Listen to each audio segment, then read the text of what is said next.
Hello, my dear listeners. Please write in the comments from which city or country you are listening to us, and don't forget to subscribe and like. Enjoy listening. In the heart of Riverwood, a city that once seemed to Arthur Vance the embodiment of his boldest dreams, there now reigned only a ruthless emptiness. Each day resembled the one before. Each step felt like a heavy, unbearable burden.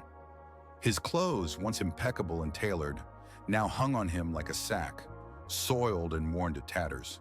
His face, once radiating the confidence of a champion, was now etched with deep wrinkles from constant fatigue, chronic sleeplessness, and all-consuming despair. He was an invisible man, one of many who had lost their way on the cold, indifferent streets. The ghosts of the past haunted him like shadows in twilight. Lena. Her name was engraved not only on the marble tombstone, but in every cell of his being, in every beat of his weary heart. Her infectious laughter, which could chase away any cloud. Her gentle touches that brought him peace. Her promises of a bright future. All of it was now just a painful echo in the empty, chilling corridors of his memory.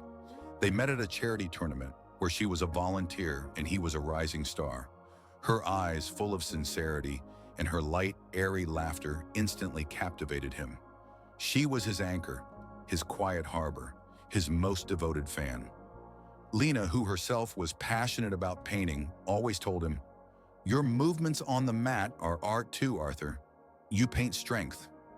They dreamed of a small house with a big garden, of children, of how he would open his own dojo, where he would teach kids not only martial arts but also life wisdom. But then came the illness. At first it was a slight cough, then constant fatigue, and then the diagnosis that struck them like thunder on a clear day.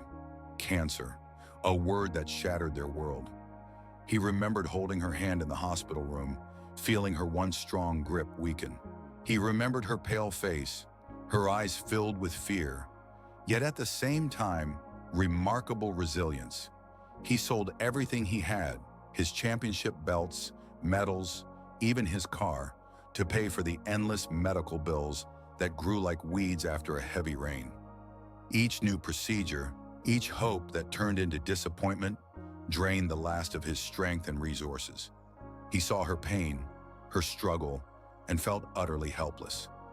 He, the champion who could break 10 boards with one strike, could not save his beloved woman. This feeling of helplessness gnawed at him from within. The medical bills consumed everything he had. The home they had lovingly furnished, the savings they had accumulated for the future, even his pride, all disappeared, leaving him alone with the cold, wet asphalt and the indifference of the world. He remembered the day he was evicted. The cold, piercing rain washed away the remnants of his dignity as he stood on the sidewalk, staring at the locked door of his former home. The smell of dampness and rotting leaves mingled with the acrid scent of his own despair. In his backpack was everything he had left: a few worn, musty clothes, an old faded photograph of Lena that he kept carefully in his chest pocket, and scraps of hope that melted with each passing minute, like snowflakes on a hot palm. He had been a champion once, a martial arts master whose name was known in every dojo, whose victories echoed throughout the state. Now he was nobody. Days turned into weeks, weeks into months.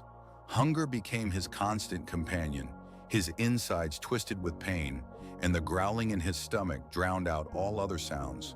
Cold became his blanket, penetrating to the bone, making him shiver even on relatively warm days.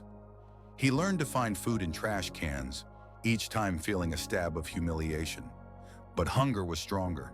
The smell of rotting food mixed with the stench of sewage had become familiar to him. He slept under bridges, curled up in a ball, trying to find some shelter from the wind and rain. He learned to avoid the gazes of passers-by because in their eyes he saw either indifference or disgust, or worse yet, pity. He became invisible, blending into the crowd, watching as families strolled, as couples held hands, as people laughed, unaware of his existence. These scenes caused him almost physical pain, reminding him of what he had lost. "Why me? Why Lena?" he whispered into the darkness, but there was no answer. only the cold wind and the noise of passing cars. One day, passing by an old brick building, he heard strange, rhythmic sounds, dull thuds, sharp exclamations, the sounds of quick, precise movements. It was the Rising Sun Dojo, run by an elderly but surprisingly strong man named Master Kato. The building looked old but well-maintained. Through a dirty but large window, he saw the interior. Worn wooden floors, darkened with time, old photographs on the walls depicting masters of past years, and a faint smell of sweat, wood, and some specific, slightly sweet dust. Arthur stopped, leaning against the cold, rough wall. He watched as children in white kimonos perform katas, their movements clumsy but full of enthusiasm. He felt a pang of nostalgia, almost physical pain. This was a world he had lost, a world in which he was a king. At that moment, the dojo door opened and Master Kaito stepped out, holding a plate of food that emanated a warm, inviting aroma. His gaze fell on Arthur. There was no judgment, no pity in it, only calm, attentive curiosity, as if he saw not a homeless man, but a lost soul in need of help. "Hungry?" Master Kaito asked, his voice low and calm, without a hint of arrogance. He extended the plate. Arthur initially wanted to refuse. His pride still clung to the last crumbs of his former life. He felt shame burning his face, but hunger was stronger. He nodded, took the plate, and began to eat greedily. It was simple food: rice, stewed vegetables, a bit of chicken, but it tasted like the most delicious meal of his life. Each bite was filled not only with nutrients, but with some inexplicable kindness. "I have work if you want," Master Kato said when Arthur finished, placing the empty plate on the ground. "You need to clean the dojo, help with minor repairs. In exchange, food and a place to sleep. On the floor, but under a roof, in warmth." Arthur looked at him, not believing his ears. The offer was simple, without unnecessary words, without questions about his past, without judgment. It was a hand of help he hadn't expected, a ray of light in his hopeless darkness. I can," Arthur croaked, his voice hoarse from long silence and disuse. Thus began a new chapter in Arthur Vance's life. The first days were incredibly hard. His body ached from the unfamiliar physical labor. He washed floors, carried bags of sand, repaired old equipment. Every muscle throbbed, every joint creaked, and his mind was clouded with despair and ghosts of the past. But Master Kato was patient. He did not pressure him, did not demand the impossible, just gave Arthur space and the opportunity to be useful. He often repeated, "The warrior's path begins with purity, purity of body, purity of spirit, purity of space." Slowly, very slowly, Arthur began to recover. He cleaned, washed, repaired. At night, he slept on a thin mattress in the corner of the dojo, listening to the silence and sometimes the quiet footsteps of Master Kaito, who seemed never to sleep, always awake like a guardian. In the morning, he woke before dawn to start work, and each day he felt not only his physical strength returning, but something more important, a sense of purpose. One day, as he swept the training area, his movements were already smoother, almost mechanical.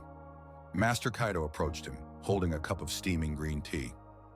"You move like a warrior," he noted, taking a sip. "You have discipline. Have you ever practiced martial arts?" Arthur froze. He didn't want to talk about his past, his titles, his glory. It was too painful, too far from his current reality. "Once," he replied briefly, not raising his eyes. Master Kaito nodded. "I see. You have potential. Do you want to try? Just for yourself." Arthur hesitated. His body was weak, his spirit broken. He felt like a rusty machine. But something in Master Kaito's calm, deep eyes, some spark of understanding, made him agree. The first training sessions were torturous. His muscles burned, his joints creaked. Every strike, every block echoed with pain. But as he immersed himself back into the world of martial arts, he felt something inside him begin to awaken. The movements that once were instinctive now required effort, but each repetition brought him a sense of control, a sense of purpose. He remembered Lena, her words that his movements were an art, and he began to create again. In the dojo, there were children from the Hope Shelter, a local shelter for the homeless. They were as lost as he once was, their eyes filled with fear and uncertainty. Arthur began to help Master Cato with them. At first, he just observed, then he started showing them the correct stances, correcting their movements. The children, initially wary, quickly grew attached to him. In his eyes, they saw not a homeless man, but a teacher who understood them, who saw in them not just children from a shelter, but future warriors. One boy stood out in particular, Ethan, about 10 years old, with eyes full of fear and curiosity. He was shy and clumsy, often stumbling, but there was a spark of remarkable determination in him. Arthur paid special attention to him, patiently explaining each movement, encouraging him when he fell. He saw in Ethan himself who once was just as unsure, but found his path thanks to a mentor. Ethan told Arthur about his little sister, whom he had lost, and how he missed her. This touched Arthur deeply, reminding him of his own loss. "Breathe, Ethan. Feel the ground beneath your feet," Arthur said as the boy tried to master a complex stance.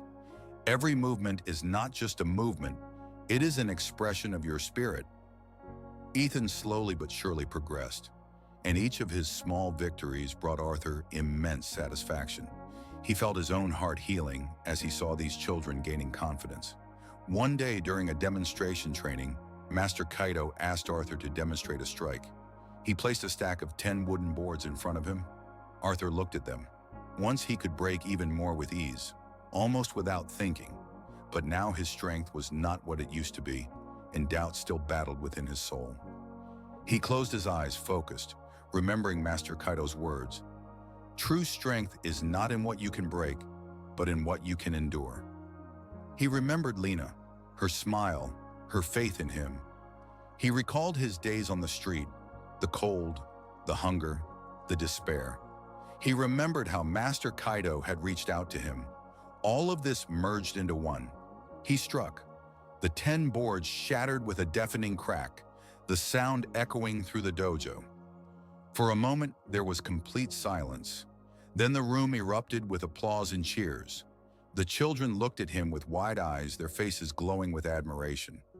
A video of this moment, filmed by one of the parents, quickly spread across the internet. "Homeless martial arts master stuns the world," the headline screamed. "The return of a legend." Suddenly, Arthur found himself back in the spotlight, but this time it was not the attention he craved. He just wanted to help the children, not to be a sensation, not to be an object of curiosity. He read the comments. Some were full of admiration, others were skeptical. This stirred mixed feelings in him. Pride for having accomplished it, and discomfort that his personal struggle had become a public spectacle.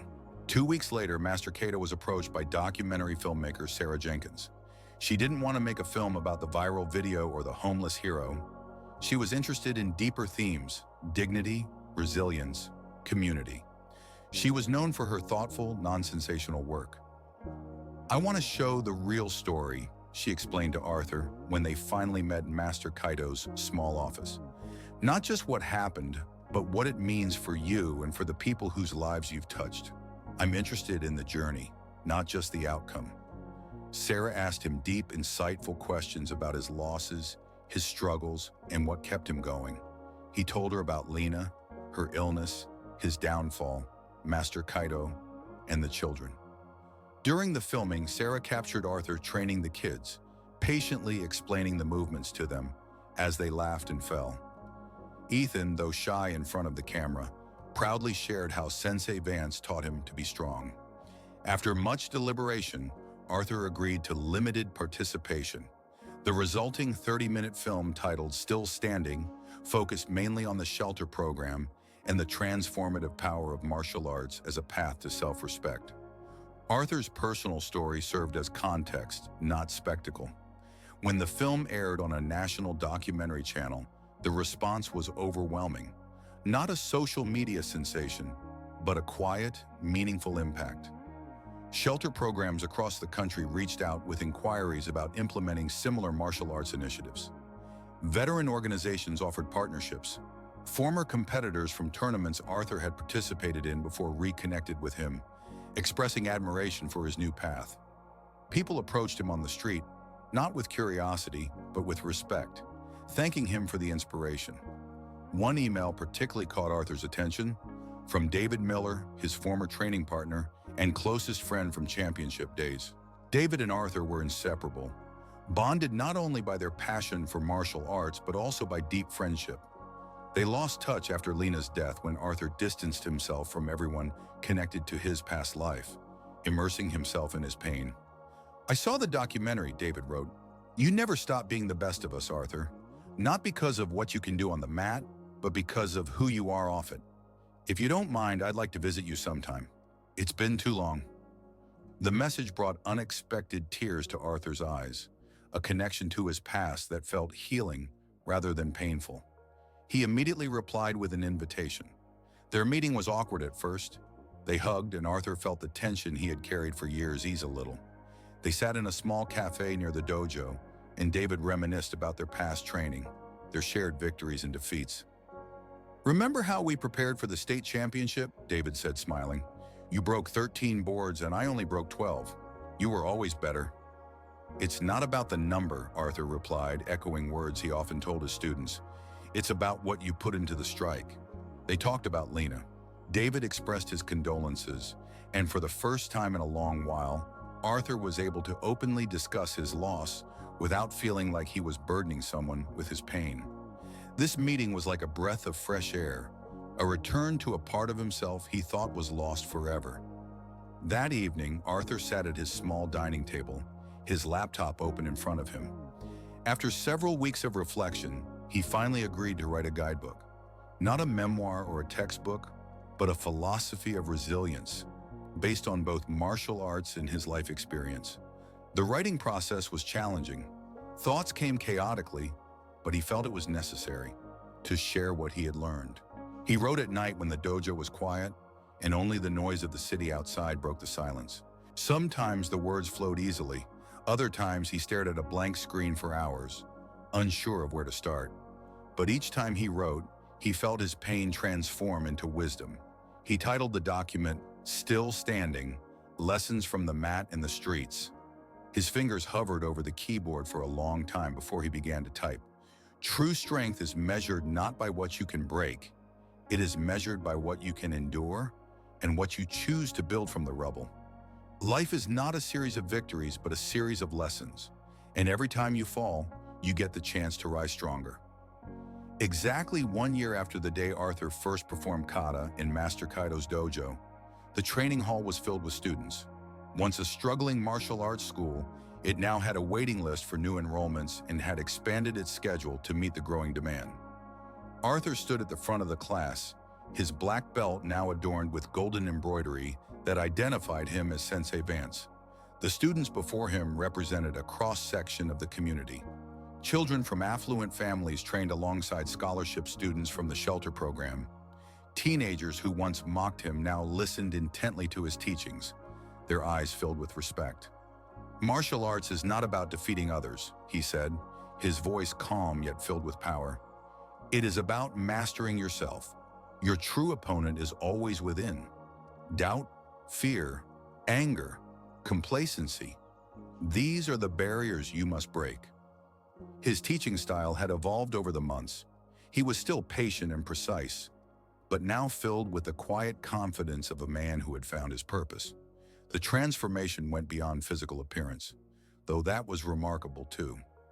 Gone was the gaunt, tortured man who collected cans behind the dumpster. In his place stood a respected teacher, his face relaxed, his eyes clear and focused, radiating calm wisdom. After class, as the students dispersed, Ethan approached with a carefully wrapped gift. He had grown taller, his movements more assured. "This is from all of us, Sensei," he said, his voice slightly trembling with the awkwardness of early adolescence. No longer the little boy who offered a sandwich to a stranger, Ethan had grown several inches and recently earned his green belt. Arthur unwrapped the gift and found a framed photograph of the entire class, lined up in neat rows with him and Master Kaito in the center. Beneath the image was a simple inscription: "The man who showed us what strength looks like." "Thank you," Arthur said, his voice genuinely touched. "This means more to me than you can imagine." Ethan beamed, his eyes shining with pride. "We're having cake in the break room. My mom baked it. Chocolate with strawberries. Your favorite." As the celebration continued, Arthur slipped away into a small office he now shared with Master Kaido. On his desk lay a letter that had arrived that morning from Lena's former oncologist, confirming Arthur's final payment on the medical debt that once seemed insurmountable. It was the last heavy stone that had fallen from his soul. He pulled out the worn photograph of Lena that he always carried with him, gently touching her face through the protective plastic. "We made it, Lena," he said quietly, his voice almost a whisper. "We made it." A knock at the door interrupted this personal moment.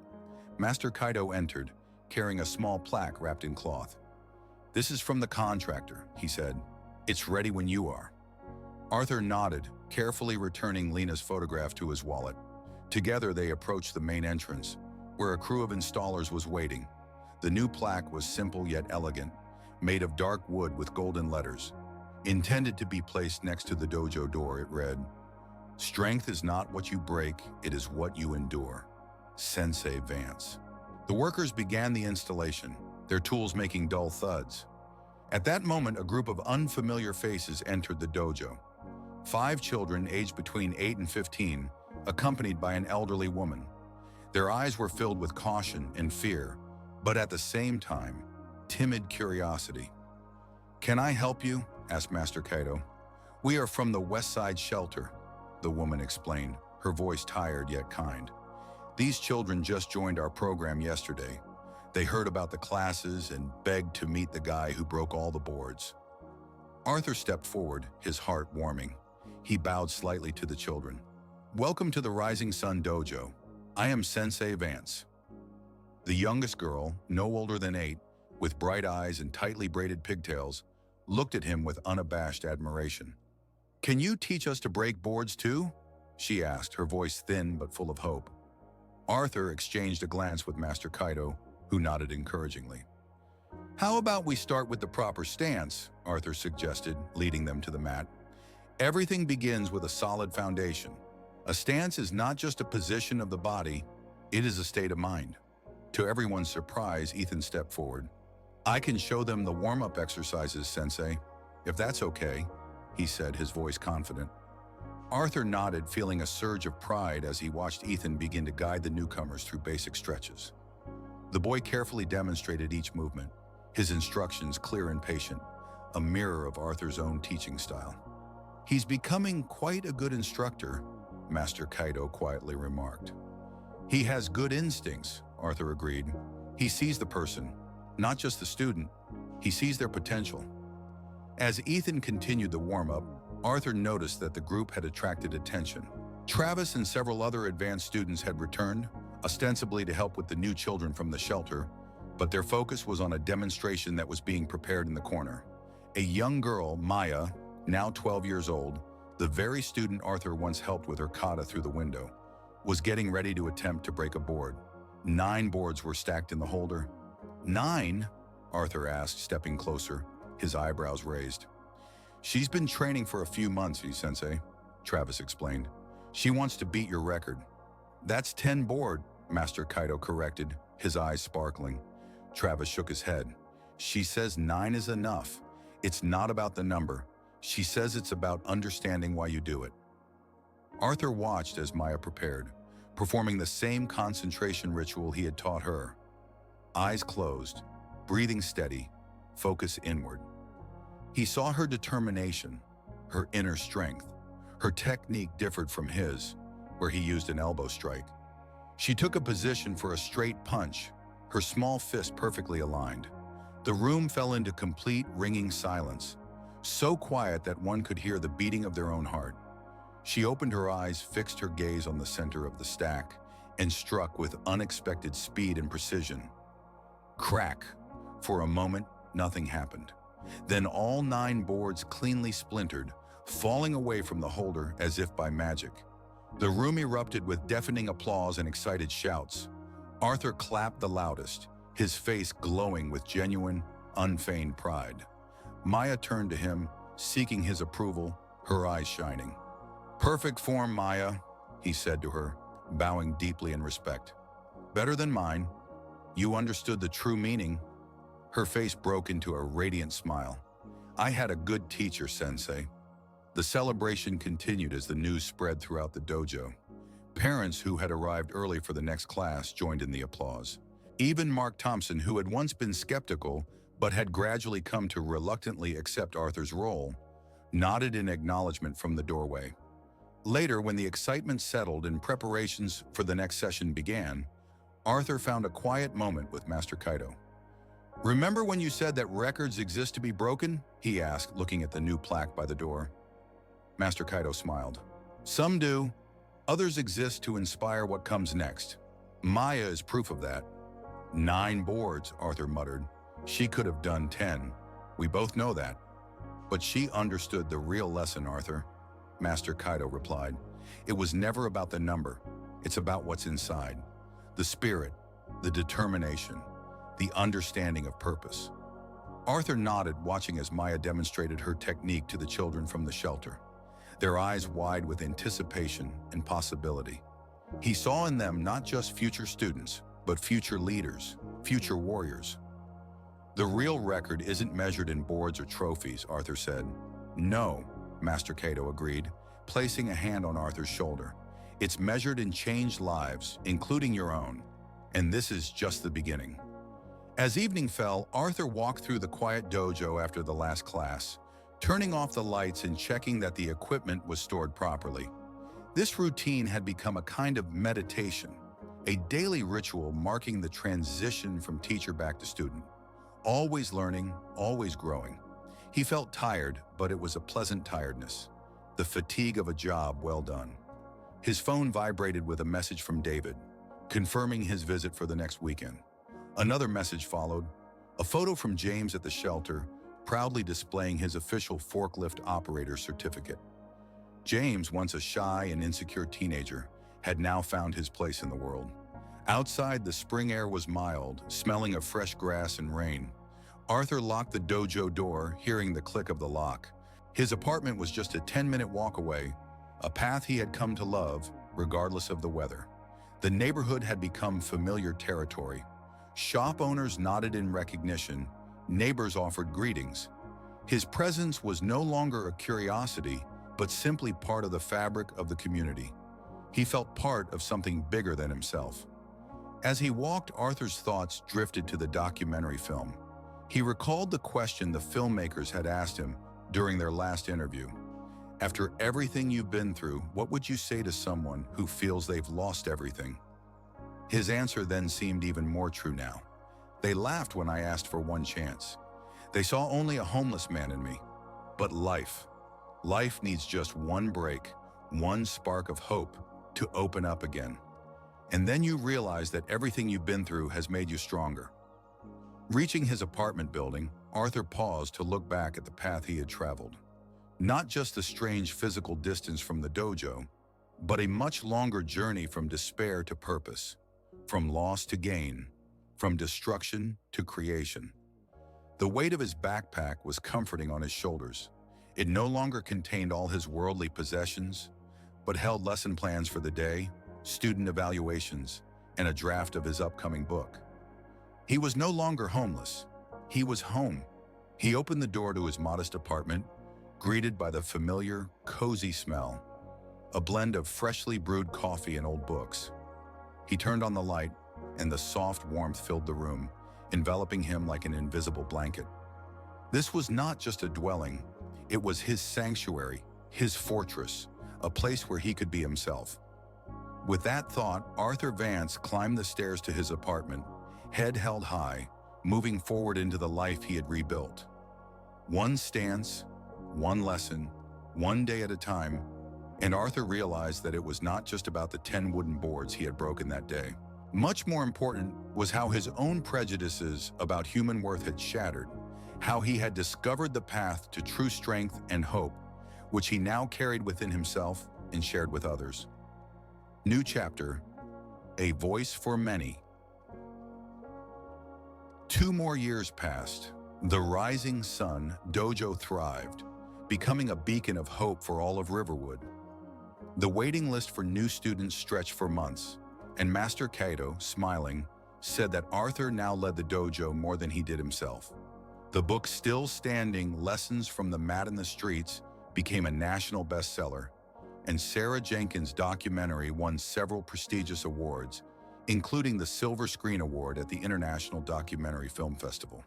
Arthur was invited to speak at conferences, universities, and national talk shows. He became a voice for those who had once been invisible. This new fame was a trial for Arthur. He did not seek glory. His only goal was to help people. Every time he was introduced on stage, he felt a slight dizziness, and the bright spotlight seemed too dazzling. He, a man who had once hidden in the shadows, now stood in the spotlight. The internal conflict between his humility and the growing responsibility was constant. He struggled with the temptation of pride, reminding himself that all of this was not for him, but for those in need of hope. "Remember, Arthur," Master Kato would say when Arthur shared his feelings with him, "a tree that grows too quickly breaks in a strong wind. Grow slowly, but strong. Your strength lies in your roots, not in your height." One day after a speech in Washington, a woman named Evelyn Reed approached Arthur. She was the head of the National Renaissance Foundation, a large nonprofit organization focused on rehabilitating veterans and supporting the homeless. Her eyes were full of determination, and her voice exuded confidence. "Sensei Vance," she said, extending her hand, "your story and your philosophy are exactly what our country needs. We want to offer you the chance to lead a new national program, a martial arts program for veterans suffering from post-traumatic stress disorder, and to open similar dojos for those in need across the country. This is a huge project, but we believe you are the one who can make it happen." Arthur's heart froze. This was an offer that took him far beyond his beloved dojo. It was a tremendous responsibility, a challenge that seemed almost insurmountable. He felt a familiar stab of doubt. Could he handle such a large task? Was it too far from his true path, from his simple desire to help people one-on-one? "I need to think about it," he replied, his voice slightly hoarse. The next few weeks were filled with internal reflection and long conversations with Master Kato and David. David, with his business connections, helped Arthur navigate the financial and organizational aspects of the proposal. "This is your chance, Arthur," David said. "A chance to change not dozens, but thousands of lives. Lena would be proud of you." Master Kato simply listened, sometimes nodding, sometimes asking leading questions. "Your path is a path of service. The size of the field does not change the essence of the seed." In the end, Arthur agreed. He understood that it would not be easy. He faced bureaucracy that seemed like an impenetrable wall, endless paperwork, meetings, protocols, financial constraints that required him to constantly seek compromises, and of course, skepticism. The old guard in the organization, accustomed to traditional rehabilitation methods, looked at the street sensei with distrust. "What can martial arts offer veterans who have been through hell?" they asked, their voices full of doubt. The most challenging part was working with the veterans themselves. Many of them were embittered, disillusioned, and did not trust anyone. One of them, a former Marine named Marcus, with eyes full of pain and anger, refused to participate in the classes. He sat in the corner of the hall, arms crossed, his gaze full of contempt. "What do you know about struggle, kid?" Marcus growled one day as Arthur tried to start the session. "You think your boards mean something? I've seen lives break." Arthur did not respond to anger with anger. He approached Marcus, sat down next to him on the floor, crossing his legs. "I know what loss is," Arthur said quietly. "I know what despair is. I know what it feels like to be invisible. I know what it is to break, but I also know what it is to rise. And I'm not here to teach you to break boards, Marcus. I'm here to help you build something new from what's left." Marcus looked at him, and something like surprise flickered in his eyes. It was the first time someone had spoken to him without pity or judgment. Days turned into weeks. Arthur continued to work patiently, step by step. He held individual conversations with veterans, listened to their stories, shared his own. He showed them how every movement in martial arts is not just a physical action, but a way to gain control over their body and mind. He taught them to breathe, to focus, to find inner peace. And small victories began to come. One veteran suffering from nightmares started to sleep more soundly. Another, who hardly spoke, began to share his thoughts. Marcus, initially reluctant, then with growing interest, started to join the classes. At first he just observed, then began to perform simple exercises. One day when Arthur was demonstrating a complex kata, Marcus stood up and to everyone's surprise began to mimic the movements. His movements were awkward, but there was a strength in them that had once been hidden beneath layers of pain. This helps, Marcus mumbled after class, his voice hoarse. I feel something. Arthur smiled. That's your spirit, Marcus. It was never broken. It just needed to find its way back. The culmination of the program was a national demonstration in Washington, where veterans from across the country who had gone through Arthur's program gathered. They took the stage. Their movements were not perfect, but full of dignity and strength. They performed katas, demonstrated self-defense techniques, and then, at Arthur's request, each of them broke one board. Not 10, not 9, but 1. A symbol of their personal victory over their inner demons. The audience applauded standing. Among the spectators were skeptics from the old guard, their faces expressing shock and admiration. They saw not just physical strength, but a transformation of spirit.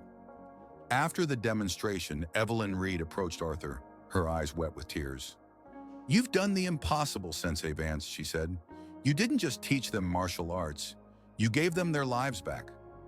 Arthur realized that his true strength was not in breaking 10 boards, but in breaking down the walls of despair and prejudice in others. His legacy was now not only in his dojo in Riverwood, but also in the thousands of lives he touched across the country. He had become not just a teacher, but a symbol of hope, living proof that even after the deepest losses, one can find new meaning and build something beautiful from the rubble. His journey continued. He saw his students, like Ethan and Maya, becoming teachers themselves, passing on his philosophy to the next generation. He saw new dojos opening in other cities following his model, offering refuge and purpose to those in need. Each day was a new lesson, a new challenge, a new opportunity to serve. And Arthur Vance, the man who had once lost everything, now knew that he had gained something much greater, an endless path of service and a true home in the hearts of those he had touched.